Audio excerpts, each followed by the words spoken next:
Hi అండి, welcome back to my channel. ఈరోజు మనం మిల్క్ కోవాని ఎలా చేయాలో ఇంట్లో చూపిస్తానండి మీకు. ముందుగా స్టవ్ వెలిగించేసి ఒక కడాయి తీసుకోవాలి.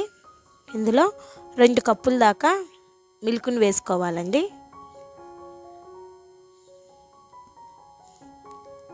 ఇందులోనే 1 కప్పు బెల్లంని వేసుకున్నాను. వేసుకొని వీటిని బాగా ఉడికించేసుకొని ఒక బౌల్లో తీసుకొని పక్కన పెట్టుకుందాం. ఇప్పుడు వేరొక బౌల్ తీసుకొని ఇందులో 2 కప్పులు మిల్క్ పౌడర్ని వేసుకోవాలండి.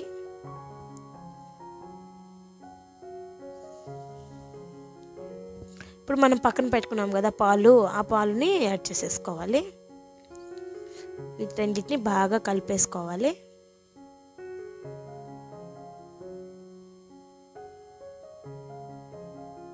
ఈ విధంగా మనం బాగా మెత్తగా మొత్తం కలిసిపోయేలాగా కలుపుకోవాలి. ఈ కన్సిస్టెన్సీ వచ్చేదాకా కలుపుకోవాలి.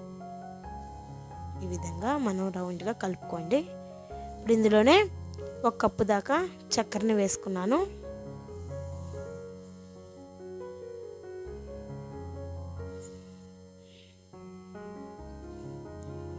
వేసుకొని పక్కన పెట్టేసుకుందాం కలిపేసి. ఇప్పుడు స్టవ్ వెలిగించేసుకొని వేరొక కడాయి తీసుకొని ఇందులో మనం పక్కన కలిపి పెట్టుకున్నాం కదా ఈ మిశ్రమాన్ని వేసేయాలి. ఇది మొత్తం బాగా దగ్గరకు వచ్చేదాకా బాగా ఉడికించుకోవాలి.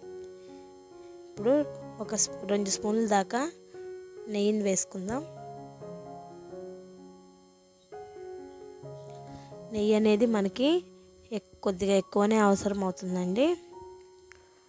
మధ్యలో ఇలా కలుపుకుంటూ మనం నెయ్యిని వేసుకొని కలుపుకుంటూ ఉండాలి.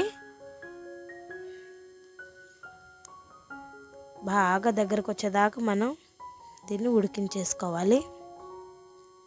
ఫ్లేమ్ మీడియం పెట్టుకోండి. బాగా దగ్గరకు వచ్చేసింది కదా, ఈ విధంగా అయిపోవాలి. ఇప్పుడు ఇందులో కొంచెం బాదం పొడి ఉంది కదా, పొడిని వేసేసుకోవాలి. వేసుకొని ఒకసారి కలిపేసి ఒక మందపాటి గిన్నె తీసుకొని ఇలాగా దానికి ఆ నెయ్యిని వేసుకొని అప్లై చేసుకోవాలి.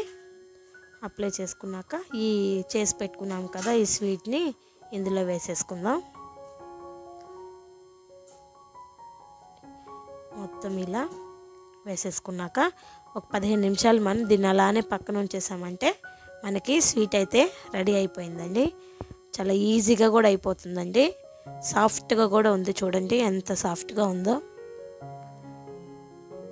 మీరు కూడా తప్పకుండా ఒకసారి ట్రై చేయండి. మరిన్ని రెసిపీస్ కోసం మా ఛానల్ని లైక్ చేయండి, షేర్ చేయండి, సబ్స్క్రైబ్ చేయండి. Thank you for watching.